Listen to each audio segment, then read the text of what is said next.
बातमी सविस्तरपणे। नसरापूर अत्याचार आणि हत्या प्रकरणात पोलीस म्हणून न्याय देण्याचा प्रयत्न केल्याची प्रतिक्रिया वरिष्ठ पोलीस निरीक्षक विजयमाला पवार यांनी दिली आहे। या घटनेचा दिवस रात्र तपास केल्याचं देखील त्यांनी सांगितलंय।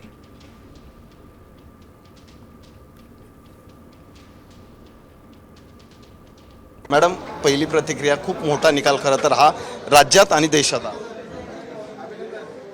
निकाल मुलीला जी निर्भया होती 3 वर्षाची होती आणि खरंच ती निर्भया होती असं म्हणावं लागेल। ते लहान बाळ की ज्याला गाठी शेवचं आमिष दाखवलं आणि ते बाळ ते गाठी शेव घेऊन गाईचं वासरू बघायला विश्वासाने त्या माणसाबरोबर गेलं की जो समाजाचा भाग होता। आणि महत्त्वाची गोष्ट अशी की त्या विश्वास ठेवलेल्या विश्वासाला त्या माणसाने पूर्णपणे तडा देऊन तिच्यावरती अमानुष लैंगिक अत्याचार केले, इतके अत्याचार केले, किळसवाणे अत्याचार केले की जे एक आई म्हणून तिचा इन्क्वेस्ट पंचनामा करत असताना मला पाहावलं जात नव्हतं।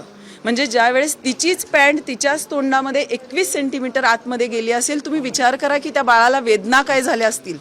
ज्यावेळेस तिच्यावरती लैंगिक अत्याचार केले गेले त्यावेळेस त्या बाळाला वेदना काय झाल्या असतील। आणि ते बाळ त्यांनी त्याचा देह सोडल्यानंतर सुद्धा त्या देहावरती लैंगिक अत्याचार केले गेले।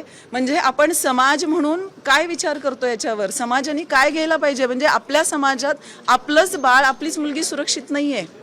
आम्ही एक पोलीस म्हणून त्या घटनेला न्याय द्यायचा प्रयत्न केला, एवढंच मी म्हणेन। कॅमेरामॅन सुमित सह सचिन जाधव, साम टीव्ही न्यूज, पुणे।